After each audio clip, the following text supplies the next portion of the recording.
The absolute best fantasy football podcast in existence. So I'll say this, not to say that I disagree, but I disagree. Oh my God. Presented by Broadway Sports. all right, flexors ready?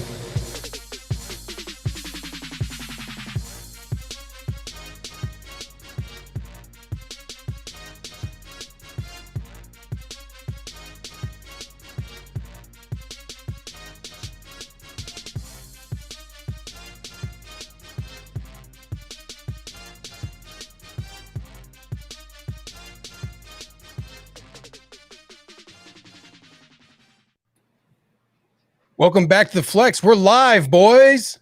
Oh, it's been a while. Good to see everybody. Welcome back into the Flex, the best fantasy football live show in America, brought to you by Broadway Sports Media. Partner with 440 Sports. You can find all that and more at BroadwaySportsMedia.com. Boys, it is so good to see your faces again. It has been way too long not getting out and seeing y'all and during all this pandemic crap. Fantasy football is upon us. Real football is upon us. And I couldn't be more excited. This is great. Just so everybody knows, we're going to try to do this live every single show this year. We kind of morphed into that towards the end of the season, taking your questions. If you have something for us during the week, save it for the show. Don't hit us up on Twitter. We won't respond to you. I'm kidding. Chatty McCathy over here, Justin Graver, will probably hit you up every time. It is 15,000 followers. But no, come on to the show. If you're listening to this podcast, you're watching us on the YouTube, please come out to the show. And I'm frozen right now. Please come out to the show. Bring your questions to the live show. Interact with us. Love to have a beer with you. We'll have some live stuff this year from Broadway. We'll announce some of that later on as we get our arms around that as much. Couple notes before we start the show. Last year, we brought a lot of news. We kind of talked about the ins and outs of what was going. Y'all are smart. You found us because you're smart. You know what's going out there in the fantasy landscape. We're going to give you our opinions on the day-to-day. We're not going to tell you who's out. You know who's out. If there's late-breaking stuff, you can listen in on Sunday to the morning show with Justin and Zach. They'll lead you down the right direction and bring you to fantasy glory, all that good stuff. So we're going to focus more on positions week to week, who we're going to start, give you the knowledge. And my experts are back with me this year. Zach, Justin, Greenlaw. How's it going, guys? It feels so good to be back. Like, we even kind of talked about in our chat, should we just get on and just talk to each other and see each other face to face? You know, this was like a month or so ago. We never did, but, hey, we're here now. We're saving it up for this moment right here. And we're ready. We're ready to be back. Feels great. Feels absolutely wonderful to see you guys in the live stream, see all our viewers. Go ahead. Feel free to say hi in the comments, drop some comments. And we're ready to do this thing. And listen, Go ahead and drop your questions, too. Pile up the questions. We are ready for you. Maybe not completely ready for all the questions, but we're ready enough. Oh, this show is super organized tonight. We're going to get it out of the way. But that's what I'm saying. We're going to find some better form this year to bring y'all some better opinions, some better fantasy football stuff. And this first show, we talked about it. Where were we going to start? How are we going to go about it? Or we're going to talk about our hits and misses. I had so many misses last year. It was going to be a 4-hour show, so we decided not to do that. So we're going to get right into the meat of it. Now, there's no doubt about this, that when it comes to real football, the most important player for an offense that drives it is the quarterback. Is that the same? Justin Graver, let me start with you real quick before we get into all the who's and what's. Is it as important in fantasy as it is in real life, or can you maybe think of it a little differently? Because points are points, right? I think that quarterback is not the main driver of a fantasy football team the way it is in the National Football League in real football, just because the way the scoring system works and the way the league is positioned nowadays as a passing league, there's so many quarterbacks that are within pretty much the same range. It can be a difference maker if you score someone late in the year. Patrick Mahomes a few years ago, Lamar Jackson a couple of years ago, Josh Allen last year, late round draft picks who end up as QB1. That can win you a fantasy league. But for the most part, the position could be, it's a streaming potential position, play the matchups. And no, I don't think it's the main driver. But it is important to know how to get value out of that position. Yeah, Justin shared his notes before the show, so I'm going to steal something right from his notes right off the bat. And that is, you need to find this year's Josh Allen. Instead of finding that one quarterback and taking a quarterback really high, you need to find the Josh Allen of this year. And I'm going to tell you who it is. I got it right here in my notes for later in the show. There you go. Yeah, exactly. That's a tease and a steal. I mean, like, I'm back in it, buds. I'm ready. I'm hyped. Zach is ready to go, rip roaring, ready to go. That's what I was looking for there. And I can just feel it. Y'all should see the group chat. He was stoked all day. He was talking about how he was going to steal everything, and then the engraver just lays down on a platter there for him. Yep. So this is going to be a very interesting show when we go for that. So let's jump right into it. This first category we want to get into is which player that ended the season as QB2 is going to be QB1. And before we get into that, Zach, since I think you've got the best handle, as you're the one that proposed it, explain that to the listeners what that means going from QB2 to QB1. So basically what it means is that a QB1, typically there's a 12 team league, right? Is typically what it is. So your QB1 is a quarterback that ranks in the top 12. So what we're saying is that there's quarterbacks that either ranked outside the top 12, they're going to become a quarterback 1 this year, and in the next question, we're going to be talking about quarterback 1s that are probably going to be quarterback 2s this year that you may want to avoid. Gotcha. So just give a little clarity there about that, just in case anyone was thinking, some idiot was thinking that you're talking about starters to non-starters. I don't know who would think that when they're reading this. No, yeah. This is just for fantasy purposes, fantasy rankings. Right. So Greenlaw, I'll kick it over to you to kick us off here with who is your pick, and tell us a little bit about why. Who is your QB2 that's going to be a QB1? So my pick is Joe Burrow. Obviously, he started off the season last year really, really well, and then he had that horrible knee injury. And so what did the Bengals do? They didn't get him an offensive line, but they got him some more weapons. And they're already a really pass-happy team. They're above average in all their passing statistics as far as usage. And I think he's gonna get there. They're going to need to pass almost out of necessity, I think. The offensive line still isn't amazing. It's better, but it's not amazing.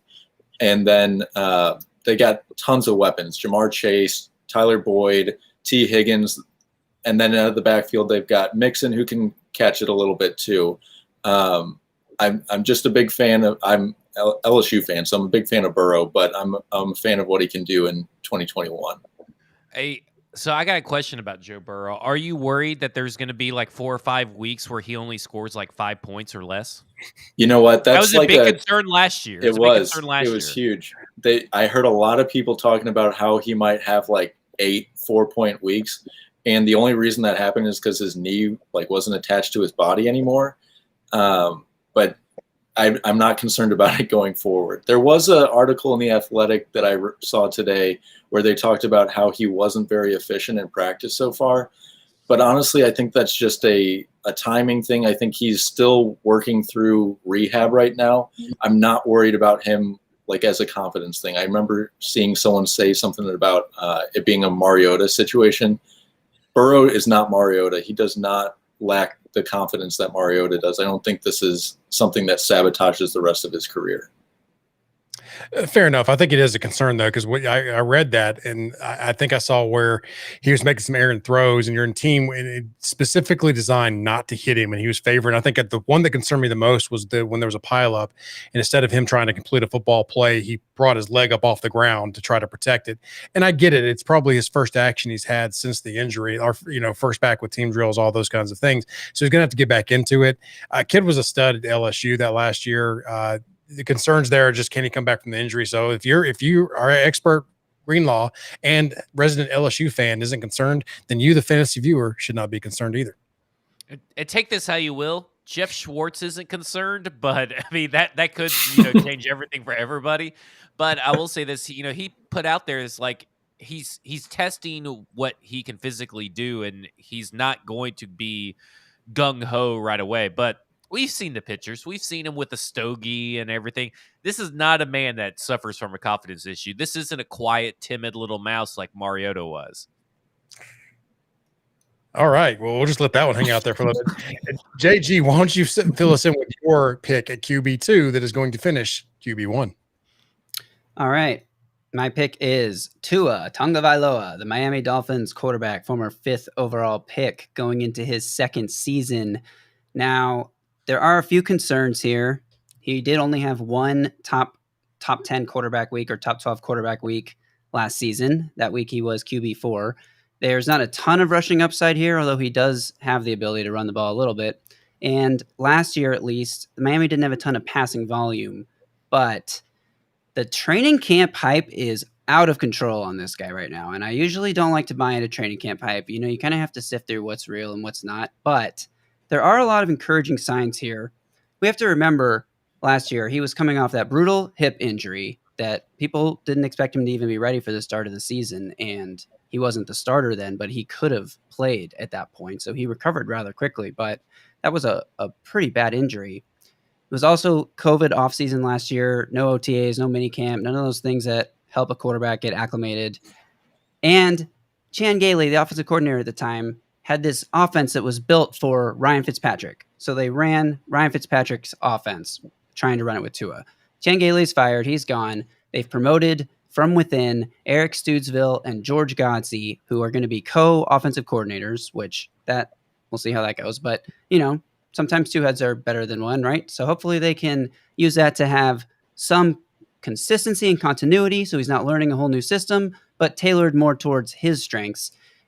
And he's also got all these new weapons. Former college teammate, Jalen Waddle, 6th overall pick. They signed Will Fuller in the offseason. He's suspended one game for PEDs. Hopefully he still feels the effects of those PEDs because he was really good when he was on the field last year. He'll be back week 2.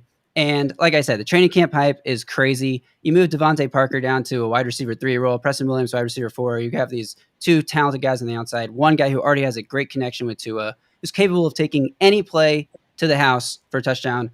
Those are Tua's fantasy points every time Jalen Waddle does that. And Will Fuller, who can also run with the deep ball like as good as anyone in the league. So there's a lot of upside for big plays here if he can really live up to this hype that we're seeing right now. And the reason I like him is because of the price tag is so cheap.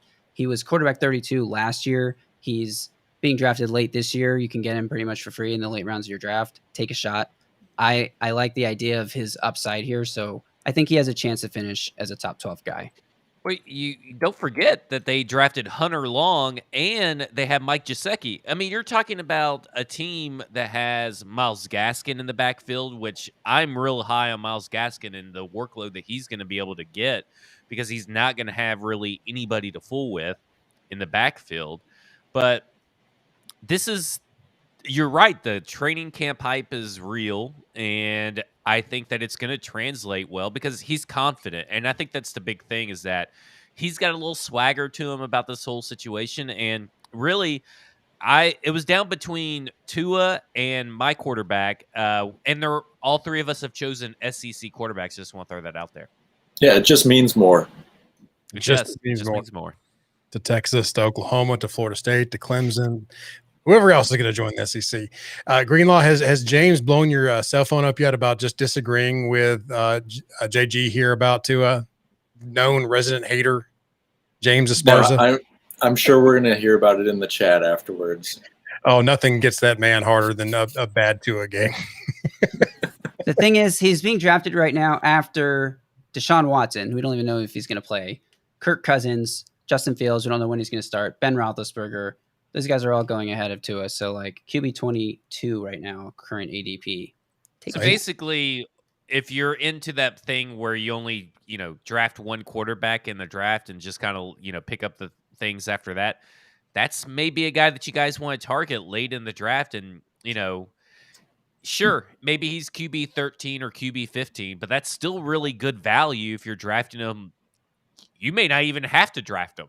I mean, think about that. He may go undrafted in your fantasy league.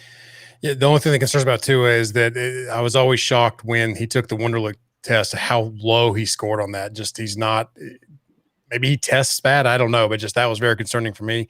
We'll see if he can turn it around here. But, Zach, you teased it. Y'all all picked SEC quarterbacks. Let's lead us into who your pick is. It's kind of an easy one. I'm not going to lie. When I chose this one, it was easy, but I knew that if I didn't choose him, JG was. And I wanted all the glory because it's Matt Stafford. I mean, come on. He's going to the LA Rams. This is probably the best all-around team. It's not probably. This is the best all-around team he's ever been on. And let me tell you something. He was number 13 in stable quarterback metrics by Warren Sharp. in 2020. Goff was number 26. He was number 13 on the Detroit Lions last year, where they had literally nobody. I mean, it was a sham mess. Matt Patricia was the coach, and he still overcame that. He overcame COVID. Yeah, overcame COVID. He defeated COVID. He's like a superhero. I'm gonna be kind of honest. I think Matt Stafford may be a superhero. And the good thing is that now Sean McVay, who evolves his offense every year, gets to evolve it like leaps and bounds because he doesn't have the anchor weighing him down that is Jared Goff. He can open up the playbook. He doesn't have to design these wide receivers to get open. Like, the wide receivers just need to go. We're talking about deep threat. Matt Stafford is going to get open up for Tutu Atwell, but Robert Woods, more importantly. I mean, the whole playbook is going to be just amazing to watch. And not only that, think about this for a second. He's been in the league for 12 seasons. 8 of those seasons were with defensive head coaches, and the other 4 with Jim Caldwell, and those were his best years. Matt Stafford and the Lions' best years were under Jim Caldwell, and now he's going to Sean McVay. Guys, this is a no-brainer. This may be your QB1. Now, I'm not ready to go there, but I think if he stays healthy, QB5 easily. And I don't know what his current ADP is, and I really don't care because you should be drafting him. Matt Stafford is a guy that you have to get, and he finished QB15 with Marvin Jones and DeAndre Swift and Adrian Peterson and Kerryon Johnson and TJ Hawkinson. I mean, think of those names compared to Robert Woods, Cooper Kupp, Darrell Henderson, Tutu Atwell, Tyler Higbee, Sean McVay. That's the most important part. Sean McVay. Don't forget about Deshaun Jackson, too, who has signed. I mean, how many games are you going to get out of him? Who cares? You know, he's going to give you at least 3 long touchdowns this year. And like one of those plays could be a game winning play for you that week. The way, I mean, I saw he was catching long ones in training camp earlier this week. So like Deshaun Jackson, great weapon. He's going right now as QB 13, 85 overall. I think that's totally a great range to take your QB1 and just like not even have to worry about it with Sean McVay there, like you said. The Rams. If he's not a top 8 guy at the end of the year, I'll be really, really surprised. I'd be very. We didn't even mention Van Jefferson. Oh yeah, who's a great third option. And look at this way. The Rams rank. You speak of Deshaun Jackson. The Rams were 21st in pass attempts over 20+ yards and 32nd in accuracy on those attempts. Matt Stafford last year was 7th most pass attempts on 20+ yards, and he ranked 12th in accuracy. And then he's going to Sean McVay. Like, did you all know that the LA Rams over the last 2 seasons only had 9 passing red zone touchdowns over 2 seasons combined? Wow. And now here comes Matt Stafford, who they're going to be able to be less predictable in the red zone. It's a match made in heaven I'm buying up all the Rams shares that I can. That's where I'm at. I'm at Darrell Henderson. I want him. Robert Woods. I want him. Cooper Kupp, who's probably really has become a forgotten wide receiver. I want him. I want them all. Give them all. So I'm going to put my stamp of approval on one before we move on to the next. Since I'm not giving mine, I'm going to side with who I agreed with the most, just to give my stamp of approval behind. And I'm going with Zach here because I really do think Stafford is one to target that could really elevate some fantasy football lineups, especially if you go some high skill early and then target him in those mid rounds. I think that would be really good. So Zach, well done. You win this round. It's complete arbitrary, I thought it out, big equations, whatever, you win. So moving on then, if we did that, let's do the flip here now, where you're taking someone who finished in that top 12 as a QB1, who's going to finish the season QB2 or worse. This is kind of a touchy subject. Zach, we'll stick with you. Who are you thinking is going to go into the dumpster this year? I don't think he's going into the dumpster, but Lamar Jackson is not trending in the right direction. I think that continues, and I'm going to make a bold proclamation here. It's bold. Smaller words, please. This is J.K. Dobbins' team. I think that J.K. Dobbins, the offense is going to start running through him because they like to run the ball, obviously. And I think what has made Lamar Jackson special and fantasy viable has been his dual threat ability as a quarterback. And I think that it's less likely that you're going to see Lamar Jackson have the rushing touchdowns, the rushing yardage he's had since he's been in the league, which will make him fall out of the top 12 in fantasy quarterbacks. And let me say this. Last year's fantasy was a mirage because he was trending in the wrong direction. He got COVID. When he comes back from COVID, they basically have the easiest schedule to close out the year. And then you saw them against the Tennessee Titans. I hate to bring this up because it's a playoff and it's going to be harmful to everybody's memories, but we suck. The Tennessee Titans sucked on defense and they could barely score 20 points. And what they do to turn this around, they draft Rashad Bateman, who may be good, but they get Sammy Watkins and then nothing else.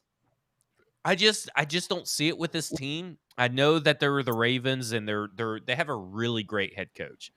And they'll get some wins that they probably shouldn't have and still some stuff there.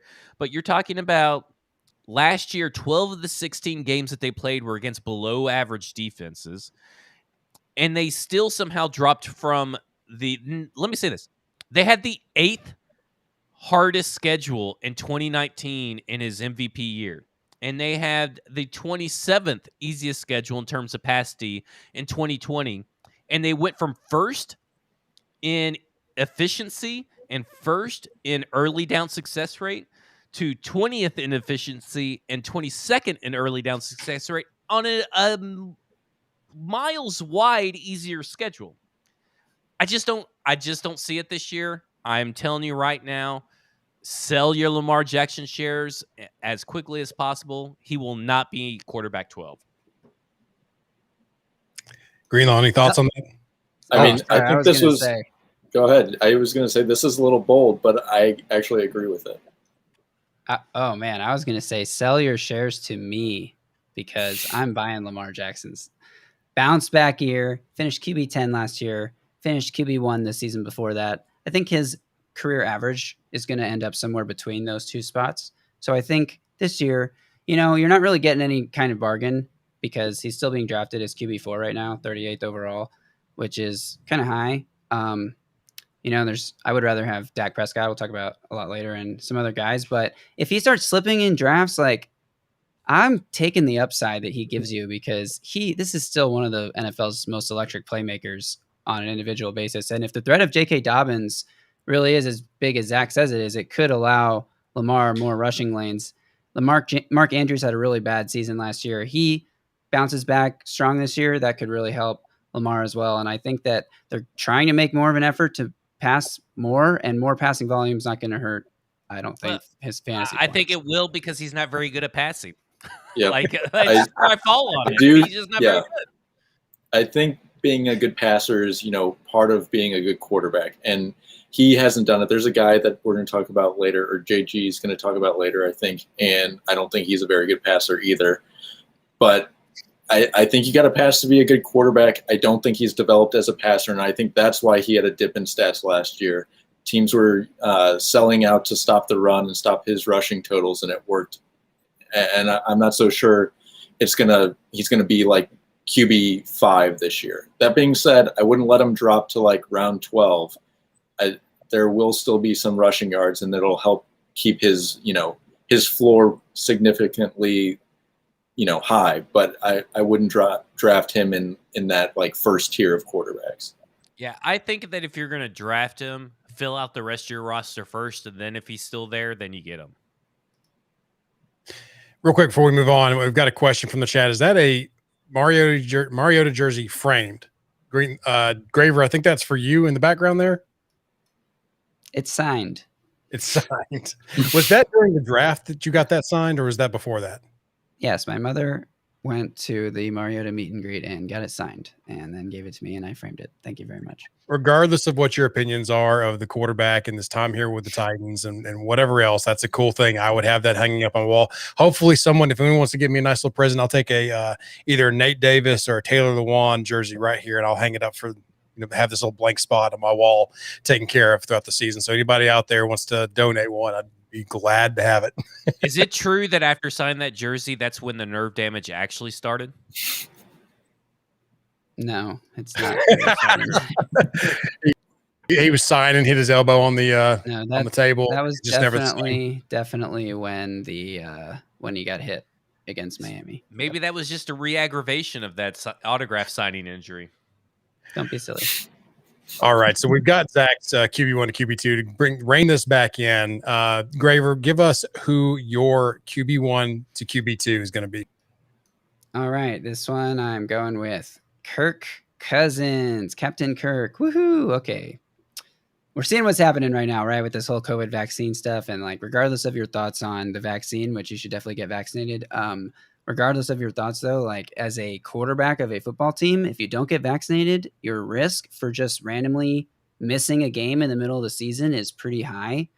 Kirk Cousins has finished as QB 11 last year. What's interesting to me is from weeks 1 through 9, he only attempted more than 30 passes in a game twice, and he was QB 23 from weeks 1 through 9. From weeks 10 through 17, in the last 8 games of the year, he attempted over 30 passes in every single game, and he finished as QB 3. That's pretty crazy for Kirk Cousins. I think what happened, he didn't finish as QB 3 from weeks 10 to 17, QB 3. For Kirk Cousins, though, I don't think that that's how Mike Zimmer wants to play football, and I don't think he wants Mike Zimmer to throw the ball that much. And the emergence of Justin Jefferson was huge for Cousins' value, but the defense was also awful last year. And Minnesota spent a lot of draft capital on defensive players. Mike Zimmer is a defensive head coach who I think was very hurt and offended at how bad his defense played and took it personally. And he's not going to let something like that happen again this year, which I think is just going to reduce his passing volume. And when he's not attempting over 30 passes, he's QB 23. I think that's the kind of guy that we're going to see for the most part this season. If he's even on the field, if he doesn't get his COVID shot. So I'm out on Kirk Cousins. I don't think he's worth drafting it all, and just like let someone else take him. We talked about this on the podcast sort of, but the Colts are in disarray, right? We're not going to talk about it on this show too much or anything, but the Colts are in disarray. And on top of all the injuries they got, they had the one of the lowest or one of the highest rates of unvaccinated players. Like at this point in the fantasy season, you need to be thinking about the players that could possibly be unvaccinated and look at the teams with these rates, and because that's going to hurt you. All it takes is one person. That's all it takes, and that could get you for 2 weeks. And it's hopefully maybe Kirk, after this scare in Minnesota where like 3 or 4 quarterbacks got COVID or at least got dinged for it, that maybe he'll go get that shot. So, who knows? Yeah. Regardless of what your thoughts are on the vaccine, getting masked, I'm vaccinated. I wear masks still out because this Delta variant. I just don't know what's going to do. I'm probably at a higher risk than most of my younger co-hosts here. I just lost a classmate recently that I graduated with. So not to bring this all down, but just, please think about it, think about others, all that good stuff. And then keep that in mind for fantasy too. Wow, this is a weird way to bring it back around, but it could affect the season if this goes down. I mean, you have to keep this in mind. It's the world we live in at this point in time. I about lost it a second ago, though. Chris Alexander saying it was Graver's mom's fault, and just the implications that ran through my head during that. I'm sorry. I apologize for laughing in the middle of your go there. Totally derailed that young Hawaiian man's career. But I do have a question for Greenlaw. So Justin Jefferson, obviously LSU, Adam Thielen, Irv Smith is apparently coming back from the dead of wherever he's been hiding. Dalvin Cook. Do you agree that Kirk Cousins is not going to sneak into quarterback 12? Because I kind of feel like he could. I think he falls out of that range, but much like the guy I'm going to mention, I think it's a lot of other guys rising up, like whether it is some of these rookies or, like I said, Joe Burrow. There's a lot of guys that have the opportunity to take a step forward and get into that top 12. I wouldn't be surprised if his numbers are still around where they were last year. I looked at some of his, because he was going to be my pick, Kirk Cousins was, but I was looking at his stats, his career stats, and in Washington he put up really good numbers, like similar to last year's numbers. And I realize that's not how Mike Zimmer wants to play football on offense, but it wouldn't surprise me if he had a similar season, but I do think he probably gets bumped down. And honestly, Kirk Cousins isn't a guy I'm drafting to be my quarterback one either. I just don't feel comfortable with that on a week-to-week basis. Well, Greenlaw, since you're on the big screen right here, why don't you stick with you? And who is your QB1 that's going to finish QB2? My guy is Matt Ryan. I really like Matt Ryan. I like the coach he just got in Arthur Smith. I like Kyle Pitts that he got as a rookie. I'll still be trying to get Calvin Ridley and Pitts in fantasy drafts. But he did lose Julio Jones. And like I said, there's a lot of guys that I like better going up. And he was on the cusp. He was quarterback 12 last year, so it wouldn't surprise me at all for him to drop down just a few spots. There wasn't a lot of guys on this top 12 list that I felt confident in dropping him off the top 12, but he felt like a pretty solid bet that he wouldn't hit that quarterback one status in 2021. Like you mentioned, it's going to be difficult losing that big target that the Titans now get to play with. Well, I mean, to be honest, that Julio wasn't there for much of the year last year, and he still was quarterback 12. And really, Julio never gets you touchdowns if you're Matt Ryan owner anyway. So what does it matter? Well, he could have to get my Matt Ryan or my Julio Jones shot. I know, but he could open up the field for others to get touchdown, which is why when we do receivers, some people might be high on AJ Brown this year. I know Mike is just in love with what he's seen so far in camp from him. So yeah, I mean, I'm just saying. I agree with Greenlaw there. Matt Ryan, he's been kind of declining anyway. You take away, even if it's not a big target that produced points, it was at least a big target that took away attention. And now others are going to have that attention. Ridley's going to have some more attention on him. His numbers are going to go down. And honestly, who knows what else they're going to be doing. He may have a bad year. And I actually like that one. That one's going to get my gold stars, the Matt Ryan pick. Because I just think Lamar Jackson's, because he's an avid listener to the show, Zach. You know it is. He's going to hear your words. He's going to take it personally, and he's going to come out the first few weeks, be top 3 quarterback, and he's going to be able to ride that to a top 10 finish throughout the rest of the season. Honestly, you knew Lamar was doomed from the moment that he said he was going to switch to number 1 if they won the Super Bowl. That was like the dumbest thing I've ever heard. As soon as I heard that, I was like, well, cross him off all my list. Yeah. You can't say stupid stuff like that.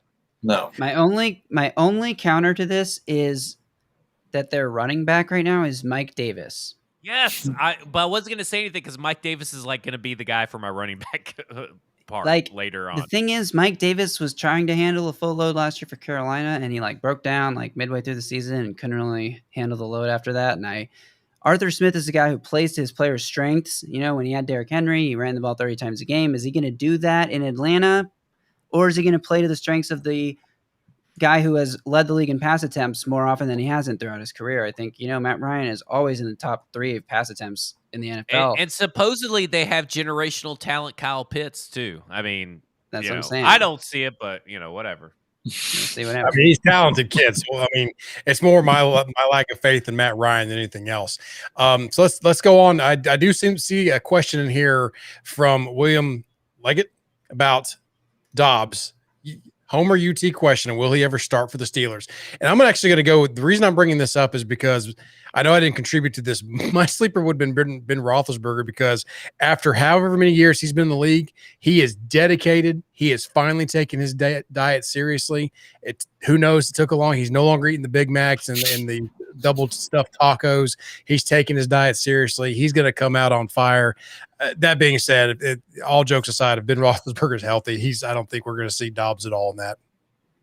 No. Yeah, because I think it goes Roethlisberger, Rudolph, and then Dobbs, right? Or isn't there a third guy? I feel like they have 4 quarterbacks. Not happening. Duck Dodgers of the. Oh yeah, Duck Hodges. There we go. Won me a fantasy league 2 years ago. Duck Hodges. How could I forget? Oh my gosh. So let's go on to the sleepers though.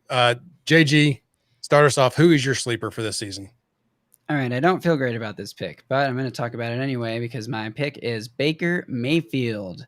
Now, Baker Mayfield was quarterback 17 last year, and that's where he's being drafted as right now, according to current ADP. So, that seems like fair value, right? I don't think there's a ton of upside because it's another low volume passing offense, but there is potential for a big bounce back season here in the second year in Kevin Stefanski's offense with Odell Beckham Jr. back, appears to be really healthy. If that's really the case, I think that, it just ups the potential for touchdowns to happen out of nowhere, because that's the kind of feedback that he has, or the kind of potential that Odell Beckham Jr. has that he could do for Baker Mayfield. Last year, there was a lot of games where there was really bad weather, where they just couldn't pass the ball hardly at all. And that led to his lower finish as QB 17. Now, that could happen again because he's still playing in the same stadium, obviously, in the same place in Cleveland. So that is a potential risk. I don't know that Baker Mayfield is a guy you want as your every week starter, but I do think he has a potential for big weeks in good matchup spots, because I think his efficiency could take a big leap in the second year in this offense with the return of Odell Beckham. Are you concerned about Yeah. Is it a good thing or a bad thing about Odell Beckham's 24-carat set of teeth that he has now or something? Is that a good thing or a bad thing? It's a good thing, baby. You need that swagger. You need that confidence to be a wide receiver one. I think Odell Beckham Jr. needs to get his mojo back a little bit. And if that helps, then I'm all for it. So it is a really bad thing. I want to tell you right now, it's a horrible thing. He's already had a bunch of leg issues. You're putting more weight on those legs. Bad news. That was a horrible decision by Odell. And LSU guy, horrible decision by Odell. And should someone at his level of his career be spending millions of dollars to get swagger? Shouldn't he have already had the swagger? No. What happened to the swagger? I mean, like, I don't know. I don't know about this one. Wasn't there a watch he wore out there when, like, they played a whole game on like a $300,000 watch or something? Yeah, like that? he got fined for it. Yeah, he probably took that watch and put it in his mouth somewhere. That almost killed me. I almost All choked. right, we can move on. I don't feel strongly about this pick. I almost choked my drink there. Greenlaw saying the extra weight from his teeth is going to weigh his legs down. It's heavy. That's it's the kind of metal. thing you got to think about. Oh, it's really going to throw his center of gravity off. Mm-hmm. I can't. But I will say this. I do think this is a smart move, because they kept all their tight ends. They have Nick Chubb healthy. They have Kareem Hunt healthy. They have a good offensive line. They have Kevin Stefanski and a proven system that obviously works all the time. That's quarterback friendly. I agree. I mean, this is a sleeper. You're talking about a guy that's going to jump up pretty easily and just probably be efficient. He may not be like Ryan Tannehill flashy or Patrick Mahomes flashy, but you're talking about a guy that can probably be the next Matt Ryan. I think he'll be a very viable streamer most weeks. I agree with what JG said earlier. I don't know if I'm comfortable with him as the quarterback one every week, but you get a good matchup and you have a guy out. I think he's definitely a good option. Right. Derrick Henry's burner, says Dwayne Haskins. Not quarterbacks that are actually sleeping through the season. We're talking about sleepers as in who will do well. No, he was trying to say who we were missing. That was the guy from the Steelers. That was the Steelers quarterback I was missing. I need some context with these comments sometimes, guys. I'm old. Give me a break. Good grief. Speaking of Zach, let's go with you. Who's your sleeper this year? Okay, guys. I know I did a bold move about Lamar Jackson, bold statement there, but this could be the biggest leap that you're gonna see from a quarterback from 2020, 2021. I'm not saying he could be QB1, but he could at least be QB6, top 10. Jalen Hurts, baby. And let me say this. It's a deep sleeper. I get it. And a lot of people are down on Jalen Hurts because it seems like the team doesn't really want to commit to him and all this stuff. But the Eagles going into 2020 had one of the best offensive lines. They had Dillard, Suamalo, Kelsey, Brooks, and Lane Johnson. That group played 0 games together. And they had a pretty good dynamic, wide receiver. Maybe dynamic's a little strong, but they had a good wide receiver core. Alshon Jeffrey, Deshaun Jackson, and Jalen Reagor. 0 games together. And still, somehow, Jalen Hurts comes in and in 4 starts, posts up scores of 19 points, 37.8 points, 19 points, 16.3 points. And the 16.3 was just in 3 quarters. He led all rookie quarterbacks in yards per attempt for 7.7 yards from a clean pocket. And let me say this. The last 2 seasons saw Lamar Jackson, QB1, Josh Allen, QB1, as fantasy leaders, right? And Hurts was a better collegiate passer than both of them. Objectively, a better collegiate passer than both those guys. And I'm going to tell you why. Yards per attempt rose every year that he played as a starter. And in 2019, he had 11.3 yards per attempt, which is the third highest for all collegiate passers since 2000. And for all collegiate passers since 2000, he's in the 91st percentile in career yards per attempt, the 90th in touchdowns to interception ratio, and the 77th percentile in completion percentage. And he just got Devontae Smith. Chemistry, baby. Jalen Hurts, and he's got 2 tight ends. The reports are glowing about Jalen Hurts coming out. I'm telling you right now, this is a guy that you're going to be able to draft, and it's going to be a quarterback 12. You don't even have to draft Jalen Hurts. No one in your league is going to draft him. Take this, draft, and don't even draft him. Just pick him up right after the draft's over. Yeah, please do not draft him. I would implore you, please do not draft Jalen Hurts. So Zach mentioned some of his passing stats. So these were his completion percentages in the games he played in last year. 41%, 56%, 54%, 53%, and before he got benched for Nate Sudfeld, he had a 35% pass completion. Well, to be fair, they were throwing that game. Yeah, he was throwing the game for sure. Let me say this, though. Let me say this about Jalen Hurts. That Eagles team was atrocious, and the offensive line sucked. They drafted Jalen Reagor for whatever reason in the first round. When Travis Fulgham, wide receiver 1, is your wide receiver 1, that's not a good thing. Whoa. We don't take any Travis Fulgham slander on this podcast. I knew that one was going to be met with a little bit of... That one cut a little deep. Yeah, right. I don't think Jalen Hurts is a very good passer. I could buy on some rushing stats, but as a passer, I'm not buying into it. Well, you mentioned it, the rushing stats. I think that, when you're looking for guys that are going to take a leap like this, unless they're Patrick Mahomes and they become the best NFL quarterback of all time, usually these guys that take a huge jump, Josh Allen, Lamar Jackson, they usually run the ball well. Josh Allen had 8 rushing touchdowns last year. Jalen Hurts has a profile to be able to do something like that, especially with the way this Eagles offense could be constructed, where I think they have a really bad head coach. I think that their defense is going to be really bad. So I think that they're going to be trying to put up a lot of points, and Jalen Hurts is going to have to play a little bit of hero ball. And having Devontae Smith on the team, even though he's going to miss a few weeks here with the MCL sprain, I agree. I mean, you don't draft, again, this isn't a guy you're drafting to be QB1, but a sleeper that has the potential to pop, that you can get really late in your draft. Why not? Yeah, especially if you can pick him up after the draft. What's the harm, right? Because then you're slotting him in as your number 2 quarterback, right? So I mean, you're not counting on him being your one to lead your fantasy team. But if some time he's able to have a few weeks, especially the bye week, where he's able to get you 20 to 25 points because he's got this great connection with Devontae Smith, then why not? I don't hate that, Zach. Listen, if Josh Allen can go from the 21st ranked fantasy quarterback to the 6th ranked fantasy quarterback in a season, why can't Jalen Hurts? We'll have to wait and see. Greenlaw, let's move on to you. Who is your sleeper this year? Real quick, I do want to touch on what JG said about their head coach over in Philly. I do think it's a great point that he is terrible. I mean, this guy is the guy who's, going into player interviews, asking them to play rock, paper, scissors to determine competitiveness. I mean, that cannot be overstated how bad he is.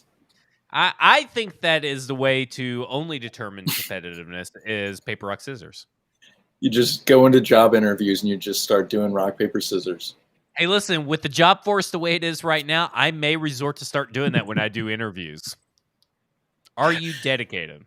Can you follow simple instructions? Yeah, you got to think, is it 1, 2, 3 shoot or just 1, 2, 3? That is huge. So communication is key. That's a good point, Ryan. Ask them what their thoughts on shopping carts and parking lots, and that's all you need to know about them right there. That needs to be your interview question, and you're done. Do they return the shopping carts? There you go. You're done. All right, Greenlaw, go ahead. My sleeper is Justin Fields. He might not start right away because, they got QB1 Andy Dalton. But once he does start playing, I think he's going to put up some nice numbers. They got a pretty solid offensive line. They've got really good wide receiver in Allen Robinson. I like Cole Kmet as kind of a sleeper pick at tight end. they've got some weapons there, and I think he's going to have some nice rushing numbers as well. Matt Nagy, I don't like him as a head coach very much, but they did get Mitch Trubisky at quarterback 15 a couple years ago, and that's no small feat. And if they can do that with him, I think he could be a fringe, quarterback 12 here in 2021. Yeah, I like it. I just don't know when Matt Nagy's actually going to let him start. I think that's my biggest holdup with crowning Justin Fields anything. I think this is one of the worst situations he could have got drafted into. And I said that the night of the draft with 440 Sports when we were live at Jasper's was, to me, the worst situation a quarterback could be drafted into is a lame duck head coach and a lame duck general manager. And he's going to have to constantly rotate because obviously this ownership doesn't even know what a good head coach and what a good GM is supposed to do, because they've squandered Mitch Trubisky. And granted, listen, maybe nobody could fix Mitch Trubisky, but they're already talking about how Andy Dalton looks like the best version of Andy Dalton, and Andy Dalton is amazing and all this stuff. It's just a situation I'm staying away from. I don't trust David Montgomery. I would probably still trust Allen Robinson and Darnell Mooney, but not enough to invest in either of these quarterbacks.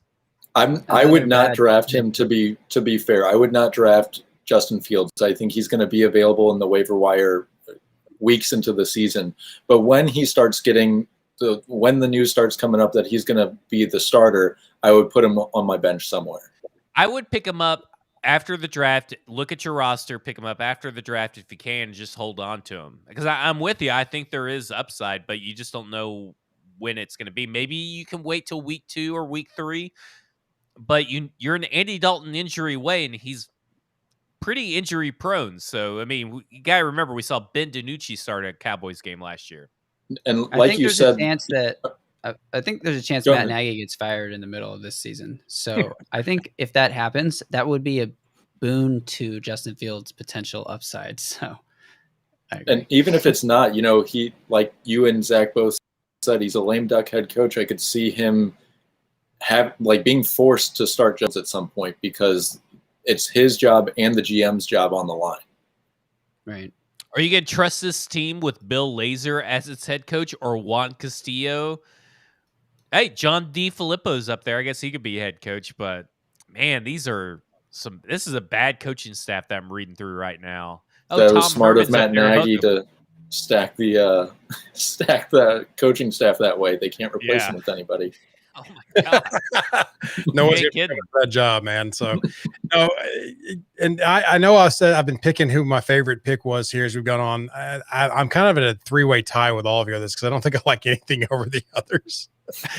I guess if you twist my arm, I'm going to go with Jalen Hurts, Zach. So Zach gets the second gold star from the host. I don't know if this is a good thing or a bad thing based on your record last year.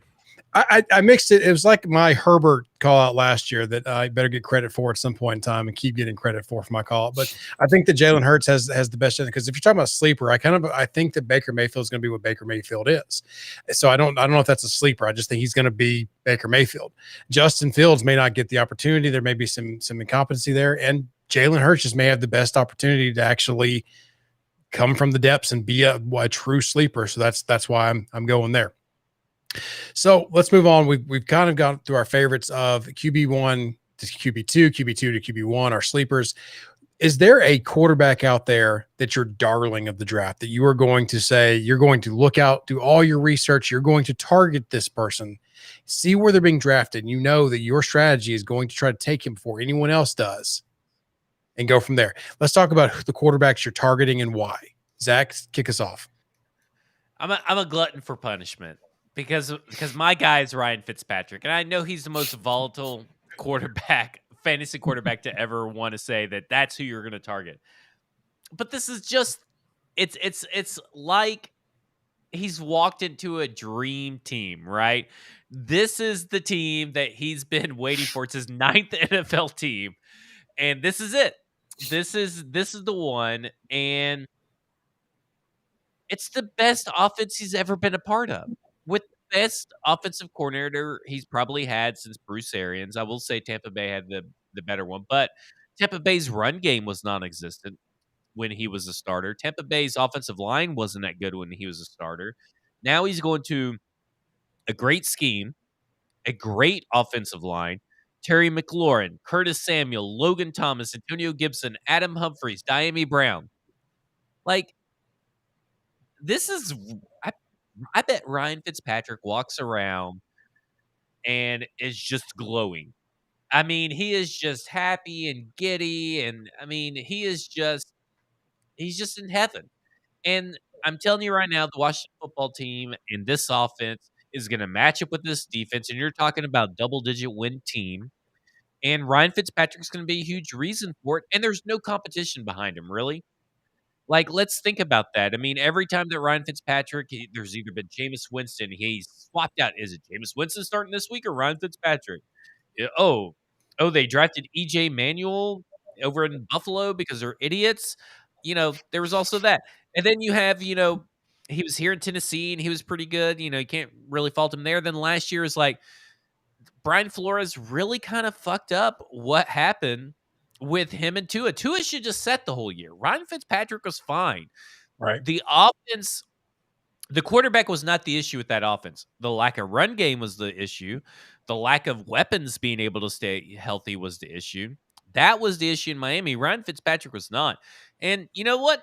Ryan Fitzpatrick awarded me a lot in the sit and start. And I'm going to ride with him here. And I'm going to actually target Ryan Fitzpatrick pretty aggressively in a lot of these drafts. If I feel like someone's about to take him, I'll probably snatch him up. I don't think you even have to because he's only going as QB 25. You could That's load so up low. on wide receivers, load up on running backs, take a couple tight ends, and wait till round 14 to take Ryan Fitzpatrick and load I him think up. that's crazy. I think that will change by the time that more fantasy drafts happen because you're talking about a quarterback that had 68.5% completion percentage. His best career completion percentage was last year. And this is just a much better team. And don't forget, he's played with Adam Humphries in Tampa Bay. They already have a connection. And he's a Harvard man, so you got vaccinated. Right. So no worries there about being having to sit out or forced out or being a detriment to his team there. Move this along a little bit. We are cutting close on time. I did promise the wife that we're going to try to keep it as close to an hour this year as possible. She does want to watch her Vampire Diaries with me or whatever else we're going to get into tonight. Greenlaw, I want to save yours if you don't mind. Yeah. JD, who are you targeting? All right, this one's a no-brainer for me. It's Dak Prescott. He was QB 33 last year because he got hurt, but he was QB 1 when he was playing at the time of his injury last year. He's being drafted as quarterback 5, and I know Dallas has supposedly improved their defense, but under offensive coordinator Kellen Moore, they are a pass-first, pass-often team. They have 3 amazing wide receivers. I feel like I don't even have to convince anyone why you should draft Dak Prescott. I just think he should be going before Kyler Murray and Lamar Jackson, who are currently going ahead of him. He has as much rushing upside in terms of fantasy points, maybe not quite the same as Lamar Jackson, but he runs the ball plenty and he scores touchdowns. He scored 3 touchdowns in 4 games last year on the ground. He averaged 400 passing yards a game at the time of his injury. CeeDee Lamb has been a human highlight reel in training camp. Ezekiel Elliott, believe what you want about Ezekiel Elliott. It feels like he is taking it seriously this year. He's really in shape, slimmed down, and feels motivated. Feels like everyone's writing him off and he feels insulted. And I think that he's going to take it personally and actually be a big help for this offense this year. Still have Tony Pollard behind him if that isn't the case. I don't know why I'm trying to convince people on Dak. I just feel like he should be being targeted high. Like it's worth the high pick because I think he's totally going to be that guy this year. He burned me last year, so I'm kind of He got hurt. Well, I think you said he was quarterback 1 overall last year, I think, going into the season, and he definitely would have been had he stayed healthy. So, I mean, yeah. I wouldn't count that as a loss, really. Right. I agree. Yeah, I have nothing really to say there. You've got my gold star so far. I know we still have one more to go because I personally am going to be targeting. I like it better than Fitzpatrick. So you're my leader right now. Let's see if Greenlaw can change my mind. Well, we got a question about him a little bit earlier, but my quarterback to target is Ryan Tannehill. He was quarterback 7 last year. And as you see, he's going as quarterback 10 this year. I think there's a little bit of like a Ryan Tannehill Miami stink still on him, but he was super efficient last year, and he got Julio Jones. I'd imagine they're going to be passing the ball more. I couldn't love him as a quarterback or his fantasy potential anymore. Well, you got to think also Ferkser, right? I mean, there's no Jonnu, so Ferkser is going to get it. Josh Reynolds, Julio Jones. I mean, this is a team that Mike Miracles at Mike Herndon, he said had at least 9 NFL caliber wide receivers currently on the roster. Yeah, and and the Titans have, Julio 2.0 and Racey McMath. So there's really no two ways to split it. This is probably the best wide receiver group in the NFL. And, I mean, he might end up being quarterback 1 this year. I mean, it is the best trio, right? There is no better trio that I can McMath, really think Julio, of. AJ, for sure the best trio. Right. And you also have the same amount of rushing touchdown potential here. That read option that he does with Derrick Henry, when he keeps the ball, he scores every single time. So, he's going to get you a handful of rushing touchdowns throughout the year. His floor is going to be 20 to 30 rushing yards on average per game, just because he has that athleticism and he takes off, when on those bootlegs when he doesn't have anything. I think that, he's going to have things a lot this year, which is also good for him, but he's going to run a good bit. I think he's a pretty good pick. And he's going to have Darrington Evans out of the backfield catching the ball too. That was something that was, missing from this pass offense last year, catching the ball out of the backfield. And Evans should be able to handle that. There's a lot of good things to go here for Tannehill. There's a lot of good things. New OC, as Chris Alexander points out in the chat. It's just, I'm excited to see if the Titans, not to get into too much Titan talk, are going to actually spread it out a little bit more. Because I've been saying for years, I think Derrick Henry can be very successful running from a spread offense. I think that gives him more room. I think he could be potentially more dangerous. You'll see more stiff arms on the edge. I really think that could be a good thing, and that's just going to completely open up the offense for everyone else. And the main benefactor for that is going to be Ryan Tannehill. And Greenlaw, you did it. I'm with you. Thank you. I want to add on to the offensive coordinator stuff just real quick.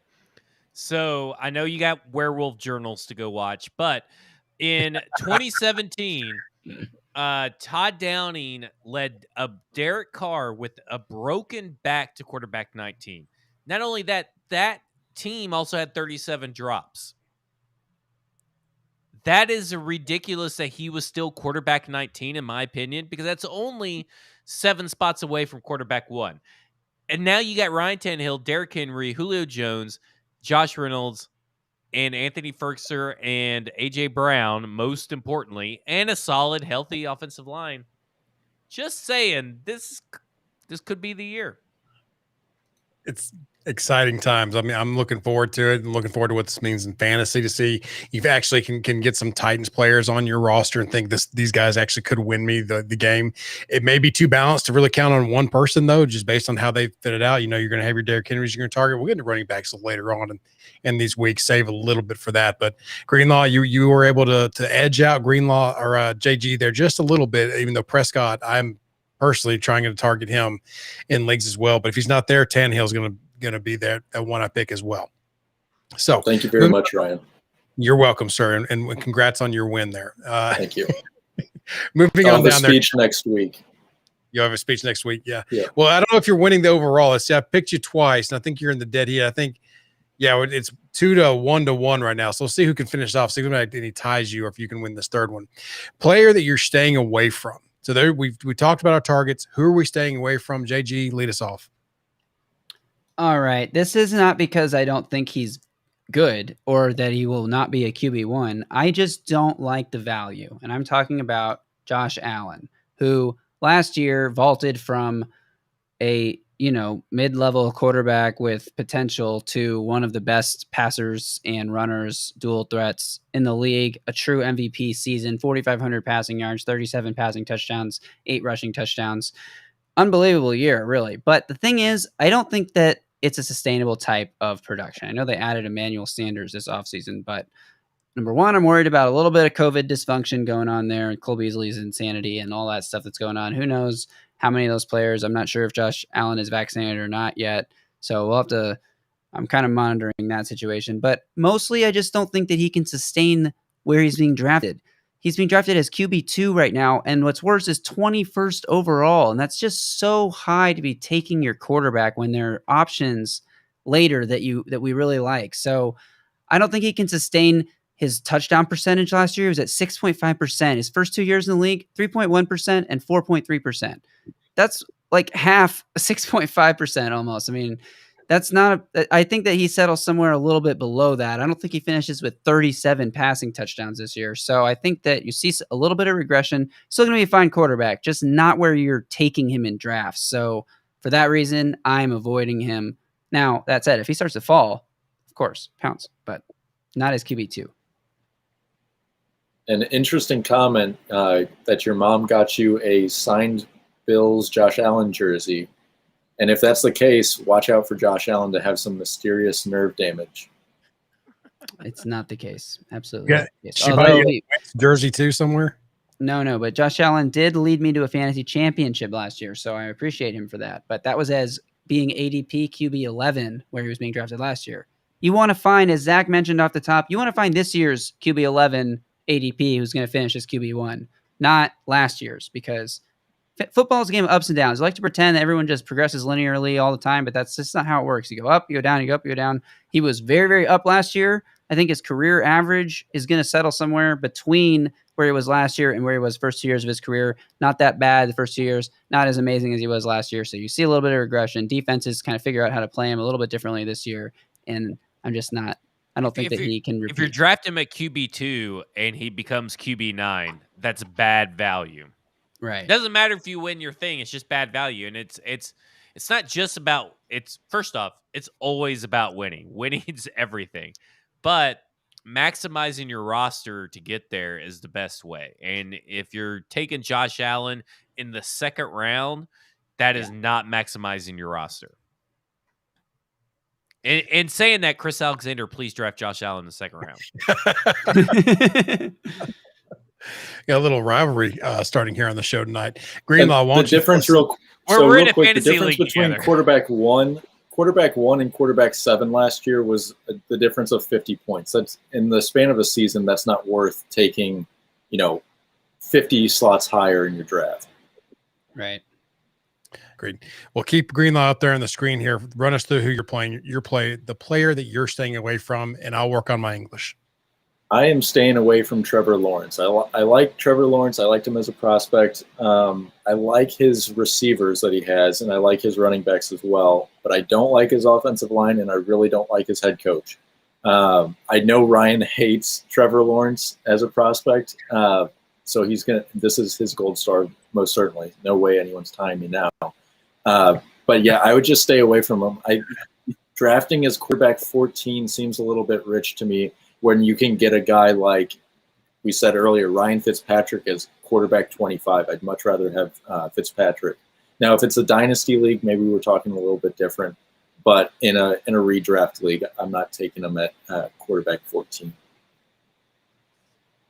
Yeah, you're tugging at my heartstrings again, because you know my feelings there. I think how much his college receivers helped him out, and I just don't think he's going to be that accurate as people think he's going to be. And I don't think he's that special, but I may be biased, and I may just hate him because of my Bama hate towards Clemson. But typically, I haven't seen what others see. I just don't see it. So we'll see. Yes, you put me in a bind here, because yes, you really, I think you're trying to play favorites here when you're making these picks. Yeah, I think you know me a little too well. You knew that I didn't know there was a point system, and now I feel like that's what I was getting at. Greenlaw did a great job of figuring out that I was going to do a point thing here without even knowing, and that I was going to do it because I announced it on the show live. So Greenlaw, way to think forward there before when you're making these picks. That's what you got to do. You got to think a couple steps ahead. Well, Zach, let's see if you can convince me otherwise with your pick. If you're playing from behind here, can you hit a bottom of the ninth home run here? Well, I'm going with Jimmy Garoppolo, and let me say something. And Yeah, he was QB 39, but you know he's going to be in a Shanahan offense, and everybody's going to remember that he had sex with a porn star, a couple years ago, and everybody's going to be like, "Oh, this is the guy, and it's Kyle Shanahan." And yeah, Trey Lance is breathing down his neck, but here's the thing. Kyle Shanahan seems like the guy that's probably going to roll with Jimmy Garoppolo for a little bit, and it's going to be enough that it's going to entice you. You're going to see the ups and the downs, and you're going to be like, oh, maybe I'll draft Jimmy Garoppolo and Trey Lance and take up 2 roster spots like a moron. But you shouldn't do that. Just stay away from both, because I don't think Kyle Shanahan's going to start Trey Lance until way deep into the season, because San Francisco's team itself is good enough to win enough games to overcome the deficiency that is Jimmy Garoppolo. And that is an issue for when you're looking at fantasy teams. The quarterback may not be good, but if the team is good enough, he's going to stick around. And listen, JG says he doesn't buy into training camp hype, and I already see him shaking his head. It's because he saw a hype video already about Trey Lance. Not a video. This clip. Is real. By the way, one clip. No. It's not the clips. It's not the clips at all. It's the reports. No. Oh, listen. It's real, Zach. No, the analysts want Trey Lance to be something that he's not. No. First off, let me say this. I think Trey Lance should start. But Trey Lance hype is a mirage, because let me tell you why. That one play that everybody got hyped up over the couple days ago was literally one play, and it was a specific play call just for that one play. It's like a Mariota package or a Wildcat package. Don't care about the play.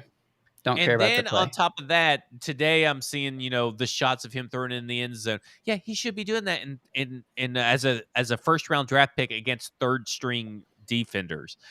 Yeah. Give me a break. Let's settle down. This is training camp hype that you should not believe, because here's why. You are going to take a chance on Jimmy Garoppolo, then you're going to handcuff him to Trey Lance because you have to, and then you're going to get your ass kicked in fantasy football. Don't draft either. Let Trey Lance, just kind of sit out there. Don't be the person that takes a chance on Trey Lance. It's nice of you to kind of... And let me say this real quick. The last thing I'll say about Jimmy Garoppolo is that I know that he ghosted Ryan's mom. I am just saying that he ghosted her, and I feel like I should get a gold star for that, because I was playing a long game. I appreciate you parting through that California smog that those reporters are trying to put out there for Trey Lance. It's tough to see or breathe through that smog. No. Ghosting aside, I actually No.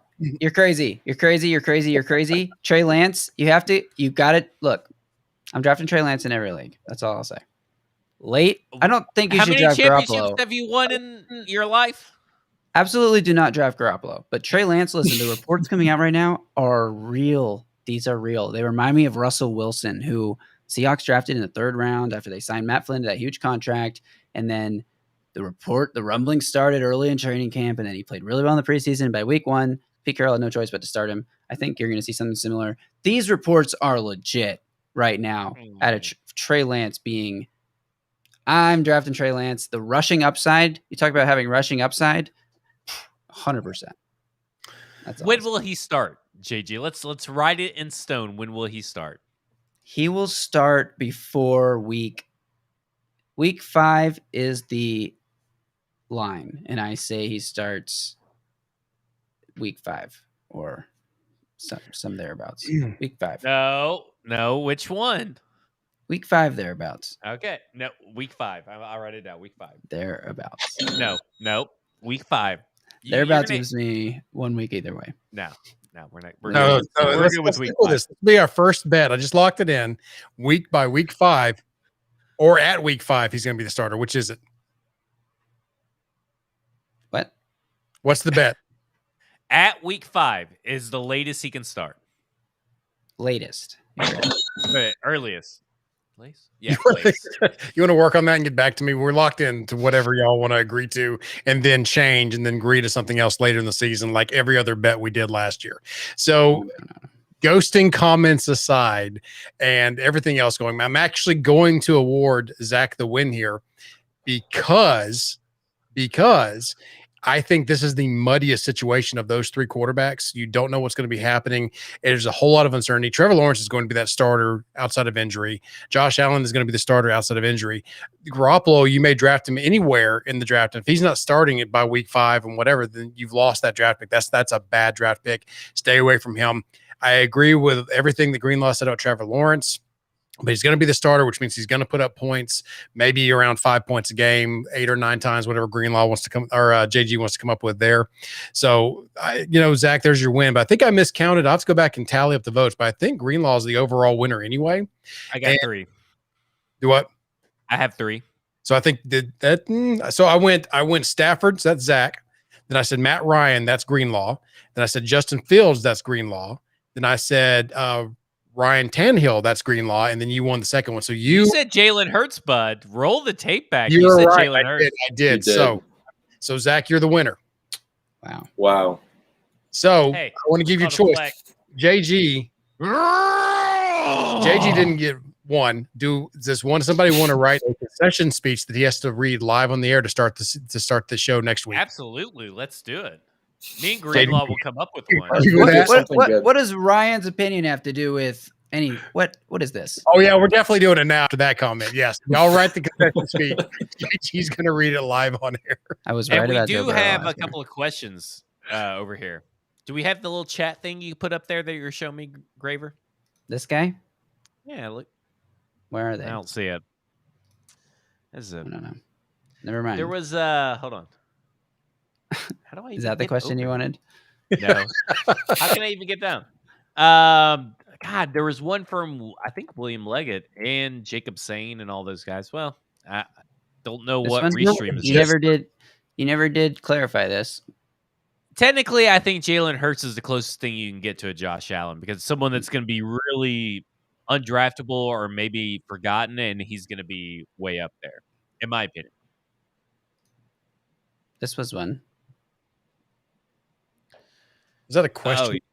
That was Daniel Jones was a sleeper, but stay away from all giants. They're a disaster. I don't want to call anybody stupid, but he did put it in there that he's a little stupid, and I think Daniel Jones is not someone I'm going near. Same. Cool. All right, guys. This has been great. It's good to see y'all again, even if it's over a computer screen. I missed y'all. I missed doing this live. We're going to do this live every single week. Come back, give us your questions during the week. We're going to have your sit starts during the season. Let us know your thoughts, any draft questions as those are approaching. Hopefully some of these training camp battles will be smoothed out and we can know exactly what's going on. We'll give you our best opinion on those. But in closing, this has been The Flex. Be sure and check out all other podcasts and articles that Broadway Sports has to offer at BroadwaySportsMedia.com. We are partnered with 440 Sports. Follow Broadway Sports on Twitter at BroadwayTN. The show at Flex on Broadway. Follow Zach. It's right there on the screen, or it was at FWordsPod. JG at Titans. Greenlaw at Rob on Broadway. Me, I think I'm Ryan on Broadway, something like that. It's on the screen. Ryan on Broadway. I can read. Also, check out our Facebook and Instagram. Our social media teams are killing it right now. Absolutely killing it. Thank you for the epic beard comment. I do appreciate that. I have to actually trim it soon. I got a comment about it at work, so it's going to be going away soon. We'll see what happens there. Remember to subscribe and rate 5 stars. Go to our YouTube. There's some good stuff going on there. Get us a lot of followers there so we can actually put some more stuff on there as well. But until next time, see y'all.